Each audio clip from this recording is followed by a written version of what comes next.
My name is Evelyn Melendez, and I'm a pulmonary hypertension patient. It's 14 years since I've been diagnosed. I was 15 at the time. I didn't know that I had all the symptoms right in front of me.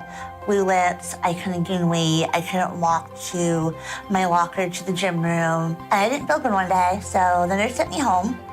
I went to sleep. I got up real sweaty, told my mom I didn't feel good. The next thing I realized, I'm on the floor and she's crying. She saved my life pretty much. She gave me CPR. I had passed out from heart failure. So I went to 2 different hospitals before I was sent to Children's Hospital of Philadelphia, where doctors kind of knew what I had, but weren't sure. So they told me, we think you have this lung disease, but we're not sure until we do a heart cath. And at that point, I was so sick and scared out of my mind. It didn't matter what they did. Do what you need to do. And 5 days later, I woke up after my first heart cath with a point in my chest. It was terrifying. I felt it, because it was brand new. And I remember waking up and they still had the tube down my throat. And I was so panicked that I ripped it out. And I was scared. But I already knew that, okay, then I guess I have this because here it is. And I had Dr. Brian Hanna, who retired, but he sat next to me and he explained pH. And I cried. And I remember him saying, I'm happy you're crying because that means that you understand it. I need you to understand it. I thought I was going to die. I didn't think I would live to see graduation. It made me stronger than I ever thought I would be.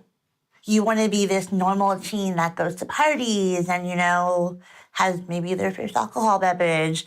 But, you get scared. So I definitely went through a depressed mode and only stayed with maybe 5 friends that were close to me. It wasn't until maybe about my 11th grade year that I really came out of my shell. And it didn't matter that I had a pump. Everyone knew about it in school. And I kind of took over it. I kind of was just yeah, I have pulmonary hypertension. It was the cool thing, that was my way of opening up to people. That was my way of breaking the ice with people and the conversation starter. And then as I got to my 20s, it kind of changed a little bit. Everyone's going to college, going away. And I wanted to do that. And I didn't get a chance just because I'm not feeling good, dropping out of classes. Not everyone's going to understand you. So I had to come to terms that even though you can explain something to somebody, they're just not going to get it unless you live it or they're a caregiver. So that was hard. 20s is hard, and as you get older, it gets even harder, kind of, because you want to have kids, you want to get married, and you see all your friends doing this, and you're still living with your parents at 29 years old. It's not the life that you made for yourself in your mind. So when you get PH, it kind of shifts everything, because you're all right, everything's changing. This whole chapter of my life is changing. So you make things the best they can be. I can still adopt, hopefully, one day, or meet a guy that has kids, And if I don't, that's fine. It's not in my cards. I have enough friends that have kids. I can give them back when I want to. When you're a little girl, I know I always was I can't wait to get married and have kids, I always wanted to be that housewife. So it was kind of funny that when I was 15, that he was you can't have kids. That's one of the main things I was told. You can't have kids. And, when it came to being 15, if you're sexually active, you let me know, and we'll have the talk, Evelyn. And I was okay, I already knew then. Even just being pregnant can kill me. So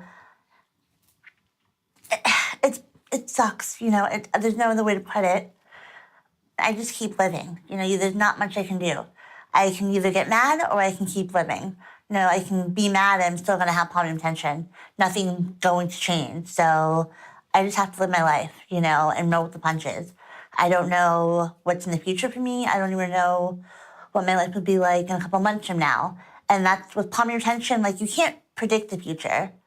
And even people without pulmonary hypertension, you can't predict the future. So that's one thing that I have in common, and everyone has in common together. You can't predict the future. It doesn't matter what you plan. Your life is going to fall in front of you with things that you didn't even know you wanted and you needed, or you didn't want, but you got it, Who wants PH? But you get it. So you live. You get up every day and you brush your teeth, put your clothes on, and you move it. I tried not to dwell on it, because if I do, like, it's just only going to make me stressed out. And again, it doesn't change anything. I have my moments and I move on. If you aren't mentally stable through anxiety and depression, you're not going to be physically stable either. You know, like, I know I'm an emotional eater and I can't really have salt with my pulmonary hypertension. So, you know, I have to get myself in gear. I could either cry to my doctor all the time, or I can see a psychologist, and I can see therapists, and I can be an open book and talk to people about my feelings. And I've never really had an issue with that, but it was just more like I needed a way to say things and not look in the past and talk about them again and dwell on them.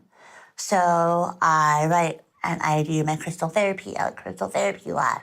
I like to do yoga. I like to read about things. And I noticed that it's helped me a lot. And just talking about it and being open with people and not being so mad. I definitely have a hot temper. And I think it comes from just being mad. You know, being mad at life and like, this isn't fair. So I've noticed, and from my therapist helping me to cope with things, and like, well, seeing a different perspective is like the main thing I'm trying to do, and I'm still learning. So with crystal therapy and doing yoga and just talking and being honest is like probably the main thing you can help yourself with. Don't deny it. Don't deny anything to yourself. Be real. Because if you're not real with somebody, they're not gonna know. They can't read your mind. So your mental state and the physical state is just one big ball. Like, it has to come together. And if it doesn't, it's off balance and you're gonna feel off balance. My name is Evelyn Melendez, and I'm aware that I'm rare.